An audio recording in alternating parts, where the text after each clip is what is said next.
Leksjon 1. Handleplaner. Jeg planlegger å handle senere. Har du noen anbefalinger? Jeg er ikke sikker ennå, men jeg synes vi bør sjekke ut den nye butikken i sentrum. Det høres interessant ut. Jeg har hørt at de har unike klesalternativer.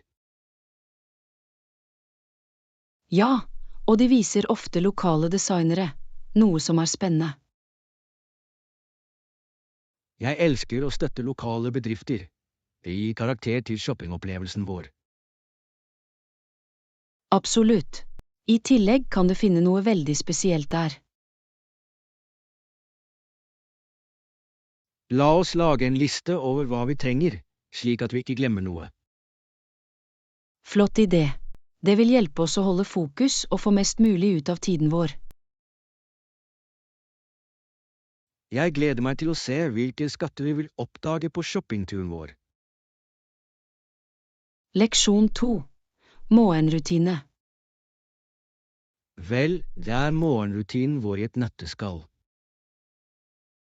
Det er interessant hvordan alle har sin egen unike måte å starte dagen på. Ja, noen foretrekker stille morgener, mens andre trives med aktivitet. Nøyaktig.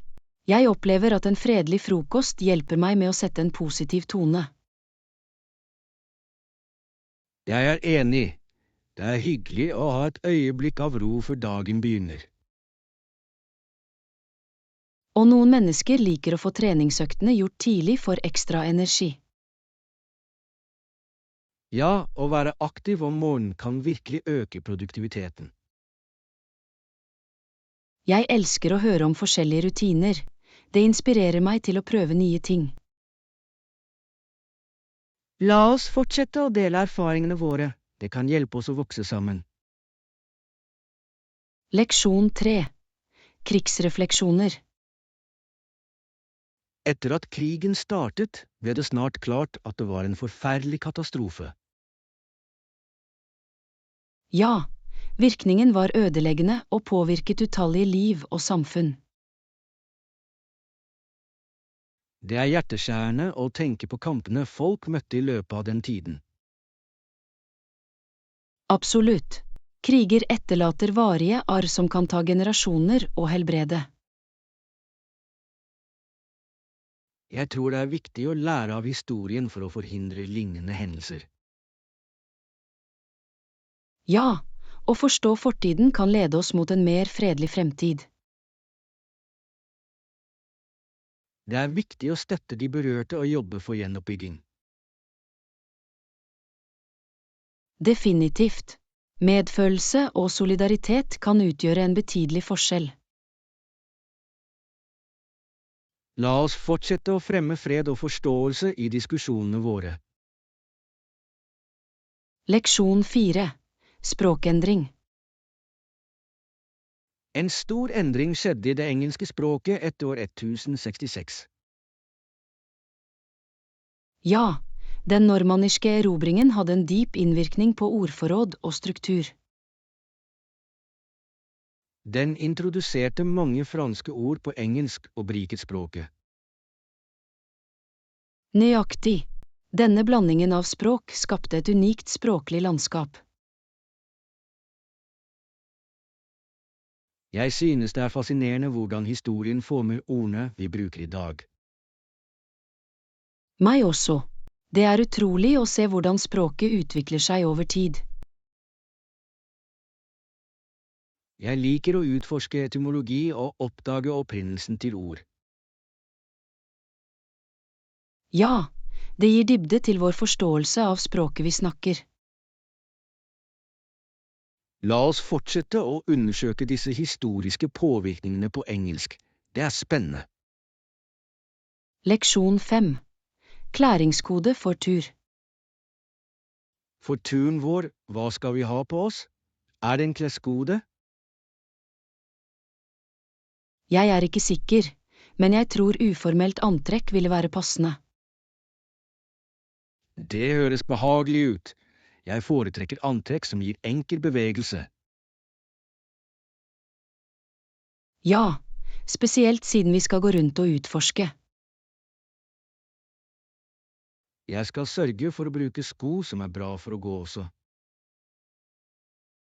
Det er en god idé. Komfort er nøkkelen når du er på beina hele dagen.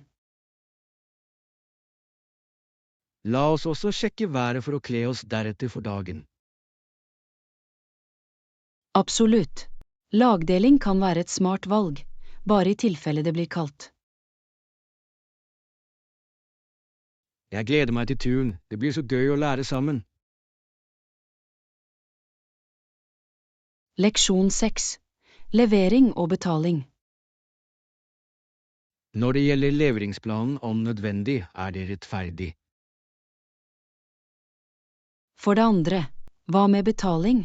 Har du en foretrukket metode? Jeg foretrekker vanligvis å betale med kredittkort for ekstra sikkerhet. Det gir mening. Det er ofte det mest praktiske alternativet for online-kjøp. Ja, og det gir også en klar oversikt over transaksjonen. Nøyaktig. La oss bekrefte betalingsdetaljene for å unngå forvirring senere.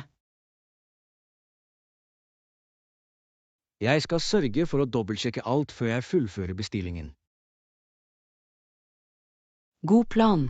Tidlig kommunikasjon om disse detaljene er viktig. Jeg er glad vi er på samme side, det forenkler prosessen betydelig. Leksjon 7. Reiseforskning. Jeg har forsket på spesifikke land i tankene for turen vår. Det høres spennende ut. Hvilke steder vurderer du? Jeg er spesielt interessert i å utforske Sør-Amerika og dens rike kultur. Det er et fantastisk valg. Det er så mye mangfold å oppleve der. Nøyaktig. Jeg er ivrig etter å lære om historien og naturskjønnheten i regionen. Jeg har hørt at landskapet er fantastisk, spesielt på steder som Patagonia.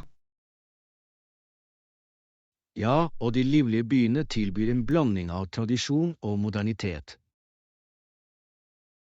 La oss lage en liste over må-se-destinasjoner og aktiviteter for reiseruten vår. Flott idé. Jeg gleder meg til å planlegge eventyrene våre og lage uforglemmelige minner. Leksjon 8. Fishy business. Jeg gikk nettopp ut og kjøpte en større tank til gullfisken min, og jeg er veldig spent på det. Det høres fantastisk ut. Har du lagt til noe spesielt i tanken? Absolutt. Jeg la noen vakre planter i bunnen av tanken for å gi den et naturlig utseende. Det er en god idé. Levende planter kan virkelig forbedre miljøet for fisken. Og gjett hva? Jeg fikk også et miniatyrslott for dem å svømme rundt. Et miniatyrslott. Det er så søtt. Gullfisken din vil elske å utforske det. Jeg håper det. Jeg vil at de skal føle at de er i sitt eget lille undervannsrike. Det høres ut som om du skaper et perfekt habitat for dem. Har du introdusert dem for den nye tanken ennå? Ikke ennå, men jeg planlegger å gjøre det senere i dag. Jeg vil sørge for at alt er helt riktig. Leksjon 9. Fortidens kjeder. Du vil ikke tro historien jeg hørte om fanger på et skip. Først ble de lenket under dekk. Det høres intenst ut. Hvordan klarte de å takle den situasjonen? Vel, da de seilte lenger ut til sjøs, ble noen av dem faktisk løslatt fra lenkene sine. Virkelig, det må ha vært en lettelse for de som ble løslatt. Nøyaktig. De må ha følt en følelse av frihet, selv om det bare var midlertidig. Jeg kan bare forestille meg blandingen av følelser de følte, å bli innesperret og så plutselig løslatt. Ja, det er fascinerende hvordan omstendighetene kan endre seg så dramatisk. Tror du de utnyttet sin nyvunne frihet? Jeg liker å tro at de omfavnet øyeblikket og fikk mest mulig ut av det. Leksjon 10. Gjennomgå og sammenligne. Når du handler på nettet, sammenligner du alltid priser før du kjøper. Absolutt. Det er et smart trekk, spesielt med så mange tilgjengelige alternativer. Jeg er enig. Jeg sjekker vanligvis flere nettsteder for å finne det beste tilbudet. Og leser du anmeldelsene før du bestemmer deg for et produkt? Ja, anmeldelser er avgjørende. De hjelper meg å forstå kvaliteten og påliteligheten til en vare. Nøyaktig. Det er bedre å bli informert enn å angre på et kjøp senere. Sikkert. Jeg har gjort feil tidligere ved ikke å lese anmeldelser. Vi har alle vært der. Å lære av disse erfaringene er det som betyr noe. Definitivt. Nå tar jeg meg tid til å sikre at jeg tar det riktige valget. Leksjon 11. Levende kyster. Har du hørt om strendene med levende kultur? De høres helt bra ut. Ja, det gjør de. Vet du hvilke som er best å besøke? Jeg har lest at noen av de vakreste strendene er på steder som Brasil og Thailand. Det høres fristende ut. Kombinasjonen av fantastisk utsikt og rik kultur er uimotståelig. Nøyaktig. Jeg tror du opplever lokale tradisjoner mens du nyter stranden er den perfekte ferien. Jeg er enig. Det er en fantastisk måte å lære å slappe av på samme tid. I tillegg er det et must å prøve lokal mat når du besøker disse stedene. Absolutt. Mat er en så viktig del av å oppleve en ny kultur. Jeg gleder meg til å utforske alt dette en dag. Leksjon 12. Ferievalg. Når foreldrene mine drar på ferie, velger de vanligvis å bo på et motell eller et hotell. Det er interessant. Hva foretrekker de med disse alternativene? De liker bekvemmeligheten av å ha alt de trenger på et sted. Det gir mening. Det er hyggelig å ha lett tilgang til fasiliteter mens du reiser. Nøyaktig. I tillegg kan motell være ganske rimelige, spesielt for korte opphold. Sant. Har de et favoritthotell de alltid kommer tilbake til? Ja, de går ofte tilbake til samme sted på grunn av det vennlige personalet og god service. Det er fantastisk. Å bygge et forhold til et sted kan gjøre ferier enda morsommere. Definitivt. Det føles som et hjem borte fra hjemmet for dem. Leksjon 13. Booking Bliss. Perfekt. Jeg gir kortopplysningene mine for å fullføre bestillingen for turen vår. Det høres bra ut.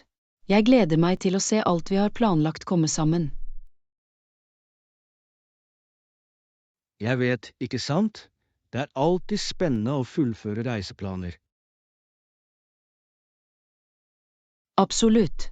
Tror du vi trenger å ta med noe ekstra til reisen? Jeg lager en sjekkliste for å sikre at vi ikke glemmer noe viktig. Det er en smart idé. Det er lett å overse små ting i pakkeprosessen. Nøyaktig. Og å ha alt organisert gir en jevnere tur. Jeg kunne ikke være mer enig. Det er de små detaljene som kan utgjøre en stor forskjell. La oss gjøre denne turen uforglemmelig. Leksjon 14. Håndtering av pushback. Hvordan håndterer du tilbakeslag fra arbeidsgiveren din under diskusjoner? Jeg gir alltid konkrete eksempler på mine tidligere suksesser for å støtte poengene mine. Det er en smart tilnærming. Det gir argumentene dine større vekt. Nøyaktig. Det er viktig å vise at du har et solid grunnlag for ideene dine. Og hvordan holder du deg rolig under slike samtaler? Jeg fokuserer på å lytte aktivt og svare gjennomtenkt på bekymringene deres. Det er en flott strategi. Det viser at du verdsetter innspillene deres mens du står på bakken. Ja, det fremmer en respektfull dialog, som er avgjørende på enhver arbeidsplass. Jeg beundrer tilnærmingen din. Det er en ferdighet som virkelig kan være til nytte for alle i karrieren. Leksjon 15. Prosjektplanlegging. Det høres gjennomførbart ut. Jeg skal sørge for at vi ikke overskrider dette budsjettet.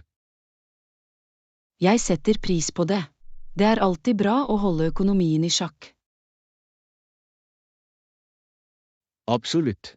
Planlegging fremover vil hjelpe oss å holde oss på sporet gjennom hele prosjektet.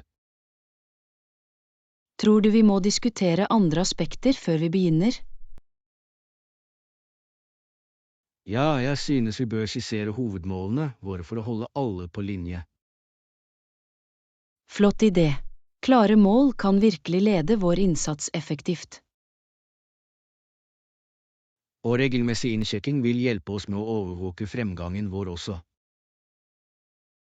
Nøyaktig. Det er viktig å holde kontakten gjennom hele prosessen. Jeg gleder meg til å se alt komme sammen. Leksjon 16. Kunstneriske uttrykk. Har du sett tegninger og malerier av indianere av europeiske kunstnere? Ja, de er fascinerende. Det er utrolig hvordan ulike perspektiver kan fange kultur. Nøyaktig. Disse kunstnerne hadde aldri sett et faktisk indianersamfunn, men arbeidet deres er så innflytelsesrikt. Det fremhever virkelig kraften i fantasi og tolkning i kunsten. Absolutt. Det får deg til å tenke på hvordan kunst kan bygge bro mellom forskjellige verdener.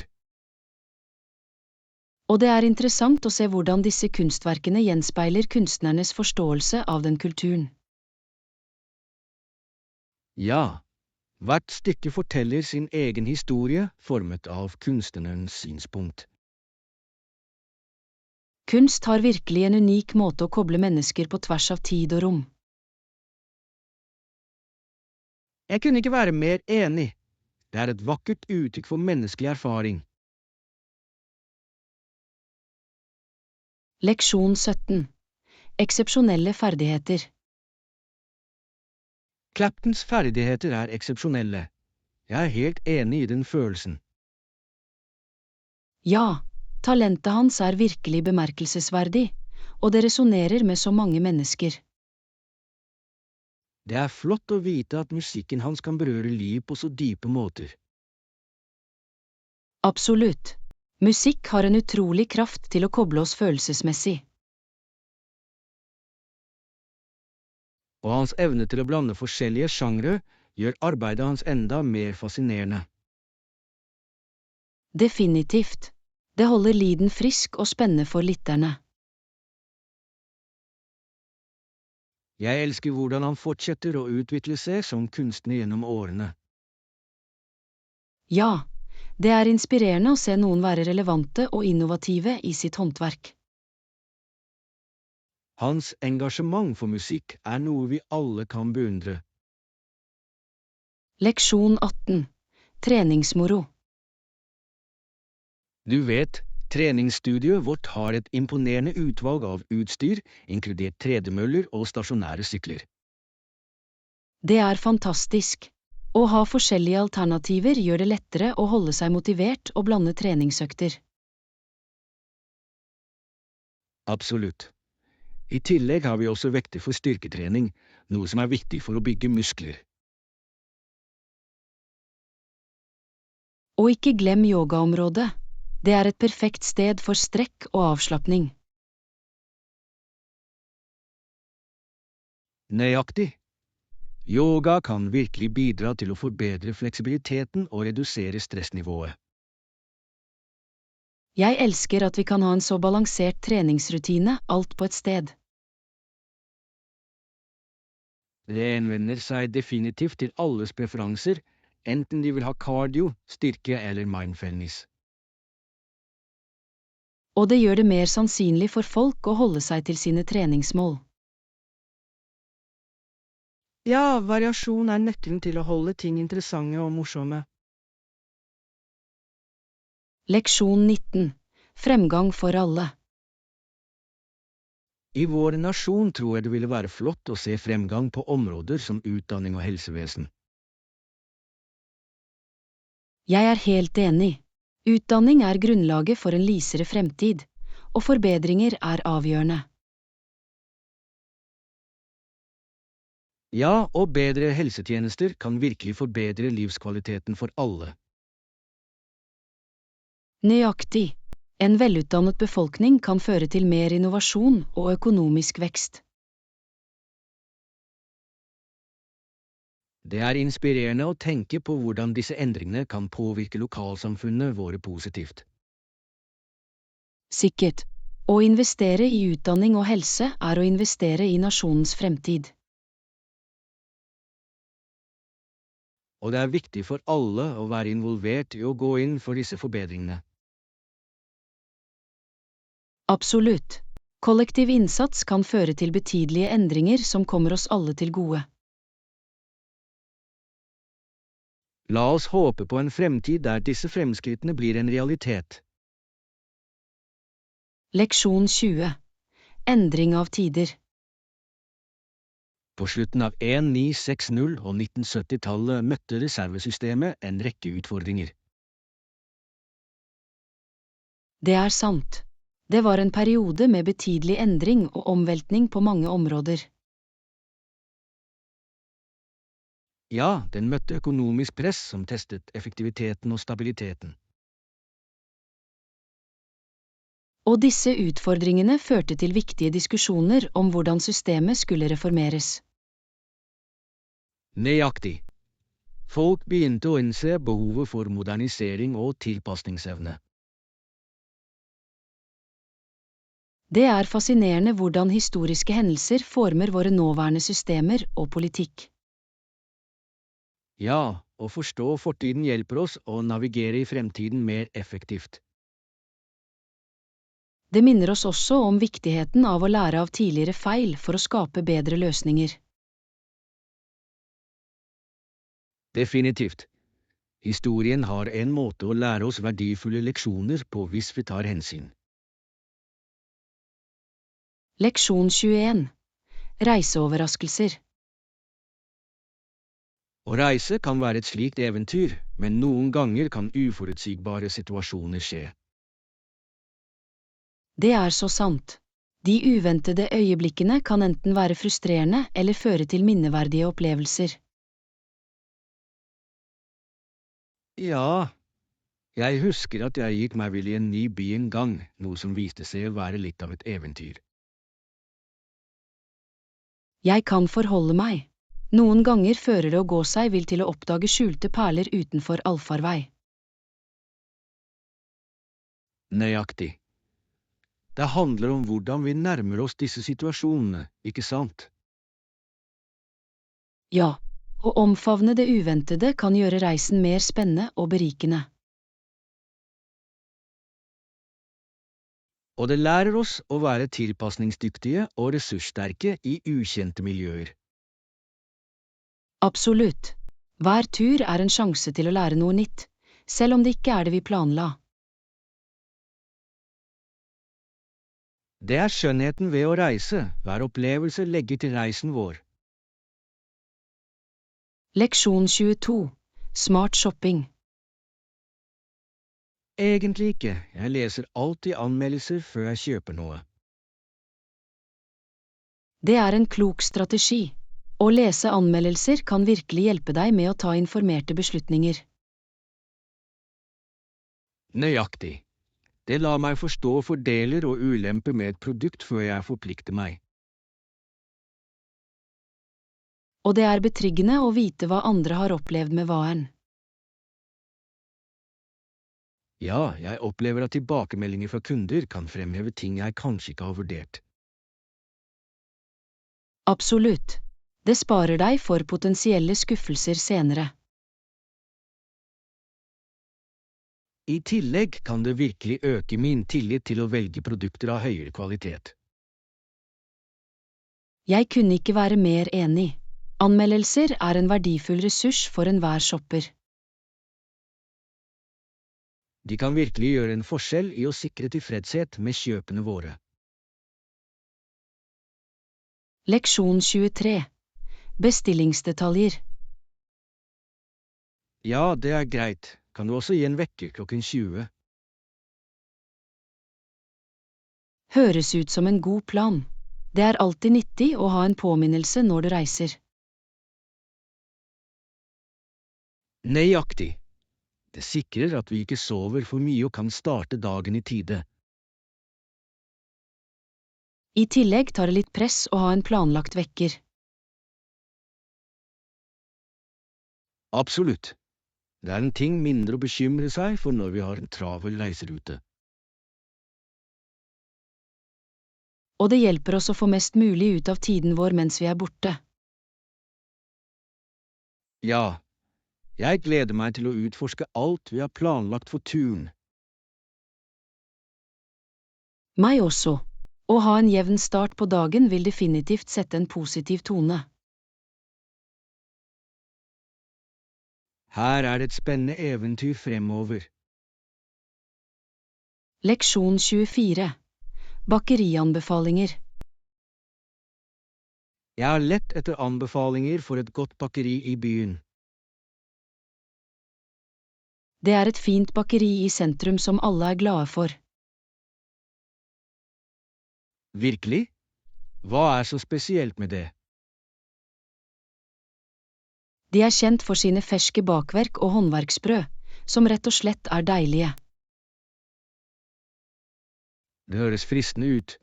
Jeg elsker et godt bakverk med kaffen min. Du vil definitivt glede deg over det. De har en rekke alternativer å velge mellom. Jeg setter pris på forslaget ditt.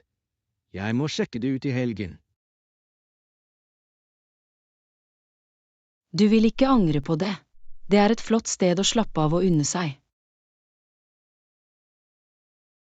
Jeg gleder meg til å prøve godbitene deres. Leksjon 25. Heltegjerninger. Hørte du om gutten som fikk en pris for politiet?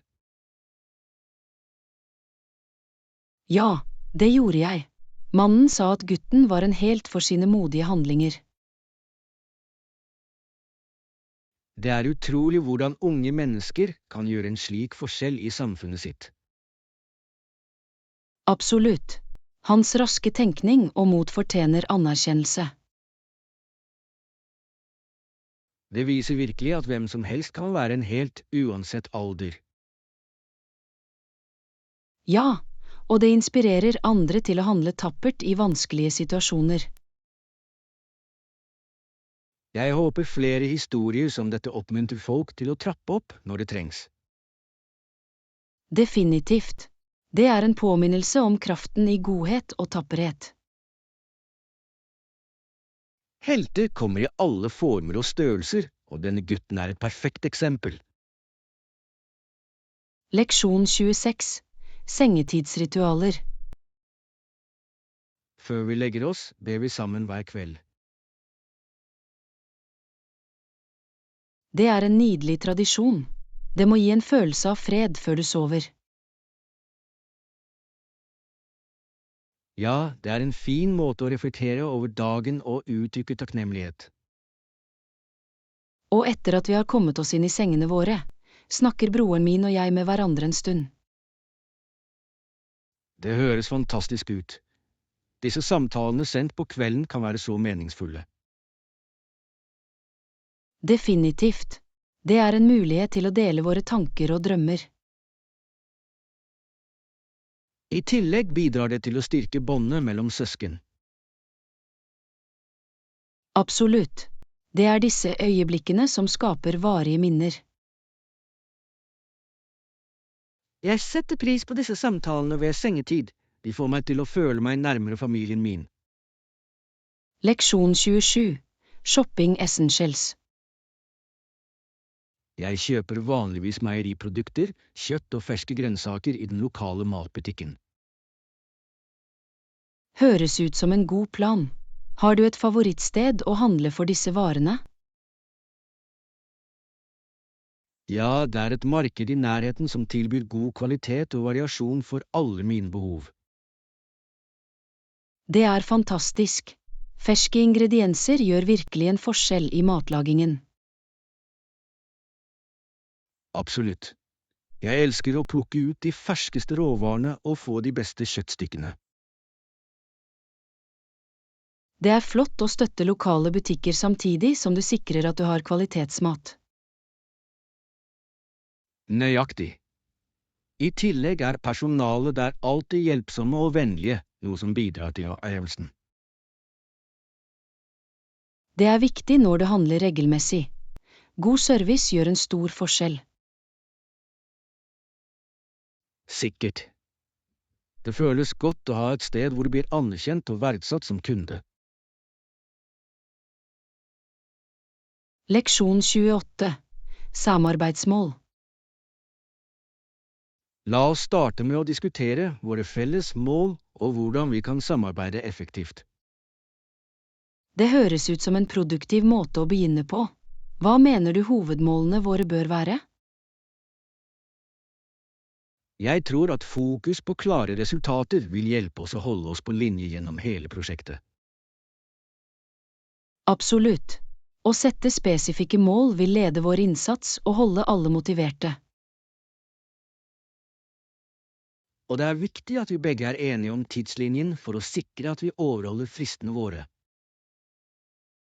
Ja, en godt strukturert tidslinje kan hjelpe oss med å spore fremgangen vår og justere om nødvendig. Jeg er glad vi er på samme side om dette. Kommunikasjon vil være nøkkelen til vår suksess. Definitivt. Regelmessig innsjekking vil hjelpe oss å holde kontakten og takle eventuelle utfordringer. Jeg gleder meg til å jobbe sammen og oppnå gode resultater. Leksjon 29. Organiske valg. Hva synes du om å velge økologiske produkter til måltidene våre? Jeg tror det er et godt valg. Økologisk mat er ofte sunnere og bedre for miljøet. Nøyaktig.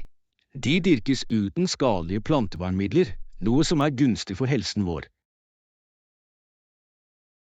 I tillegg bidrar støtte til økologisk landbrukspraksis til å fremme bærekraftig landbruk. Absolutt. Det er en win-win-situasjon for både helsen vår og planeten. Jeg elsker også hvordan økologiske råvarer har en tendens til å ha rikere smaker. Ja, smaken er ofte overlegen, noe som gjør måltidene våre enda morsommere. Jeg er helt for det. La oss gjøre det til en vane å velge økologisk når vi kan. Flott idé. Jeg gleder meg til å utforske flere organiske alternativer sammen.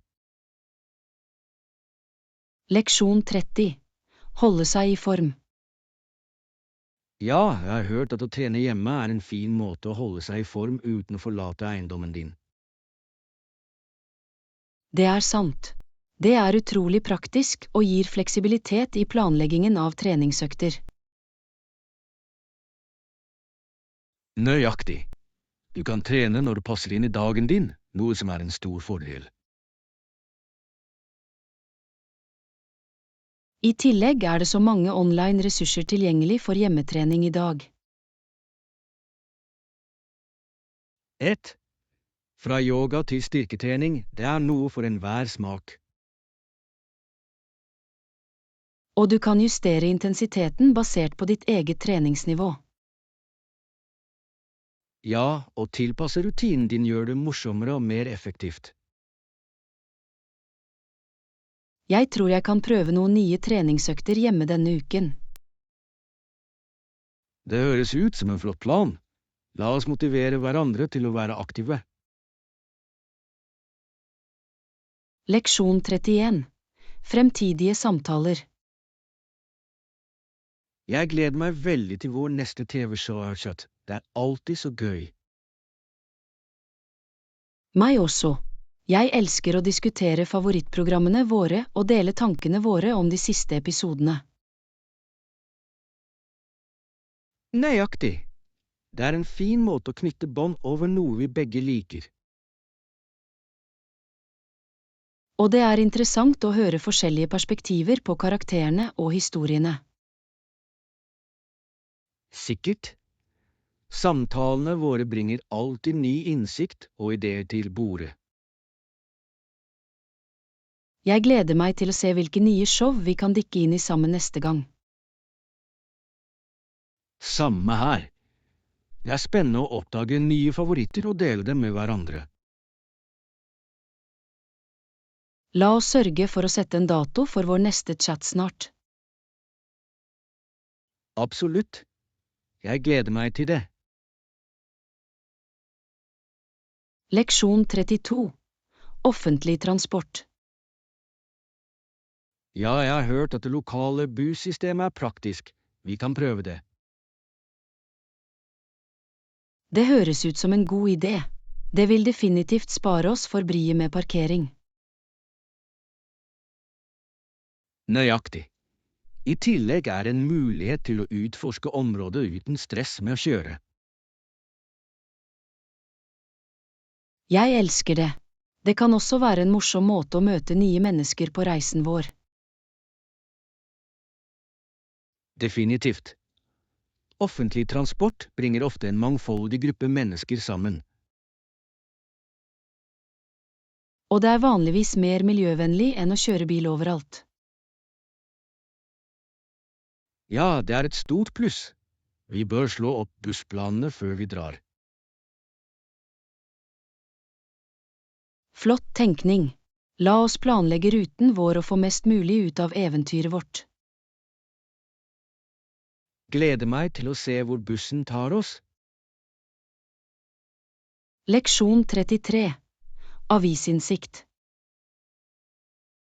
Jeg har lagt merke til at lokalavisen også inneholder noen sider som inneholder meninger om nyhetene. Det er interessant. Meningsstikker kan gi verdifull innsikt i aktuelle spørsmål. Nøyaktig. De presenterer ofte forskjellige synspunkter som oppmuntrer til kritisk tenkning. Jeg setter pris på det aspektet av journalistikk. Det gir dybde til rapporteringen.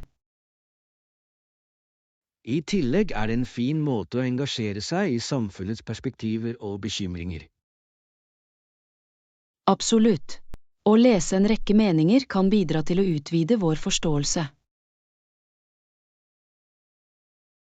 Jeg liker alltid å diskutere disse artiklene med venner for å høre tankene deres. Ja, det utløser interessante samtaler og debatter. La oss gjøre det til et poeng å lese noen sammen og dele våre meninger. Leksjon 34. Sunne valg. I Amerika har de et ordtak, bare si nei til narkotika. Det er et godt ordtak, men jeg tror jeg vil legge til det. Det er sant. Selv om det er et sterkt budskap, er det like viktig å fremme generell helse. Nøyaktig. Å oppmuntre til sunne vaner kan forhindre mange problemer før de oppstår. Jeg er helt enig. Å lære unge mennesker om ernæring og kondisjon kan gjøre en forskjell. Ja, det handler om å bygge et grunnlag for en sunn livsstil. Å ha åpne diskusjoner om valg kan gi enkeltpersoner mulighet til å ta informerte beslutninger. Absolutt. Det er viktig å skape et støttende miljø for disse valgene. Jeg tror vi kan gjøre en positiv innvirkning gjennom utdanning og bevissthet. La oss fortsette å gå inn for sunn livsstil i samfunnet vårt. Leksjon 35. Campingutstyr. Jeg tror vi også kan sjekke om de har noen gode tilbud på campingkokekar i helgen. Det er en god idé. Å ha riktig utstyr kan gjøre campingopplevelsen vår mye morsommere. Nøyaktig. Gode kokekar kan virkelig forbedre måltidene våre mens vi er ute i naturen. I tillegg er det morsomt å lage mat utendørs, spesielt over et bål. Jeg kunne ikke være mer enig. Det gir en unik smak til alt vi tilbereder. Og det skaper en fantastisk atmosfære for å samles rundt bålet. Ja, å dele måltider med venner er en av de beste delene av camping. La oss lage en liste over hva vi trenger før vi handler. Perfekt. Jeg gleder meg til campingeventyret vårt. Leksjon 36. Utendørseventyr. Det er et godt råd. Hvilke andre utendørsaktiviteter liker du i tillegg til de vanlige? Jeg elsker å vandre og utforske naturstier. Det er en fin måte å holde seg aktiv og nyte naturen. Vandring er fantastisk. Det lar deg oppleve vakre landskap og rydde tankene dine. Nøyaktig. Jeg liker også å sykle. Det er en morsom måte å se nye steder mens du trener. Ja, sykling kan være spennende, spesielt når du oppdager skjulte stier eller naturskjønne ruter. Og la oss ikke glemme kajakkpadling. Å være på vannet kan være utrolig fredelig. Absolutt. Det er en fantastisk måte å få kontakt med naturen og slappe av fra daglige påkjenninger. Til slutt holder utendørsaktiviteter oss ikke bare i form, men gir også muligheter for eventyr og avslapning. Ja, og de tillater oss å sette pris på skjønnheten i verden rundt oss.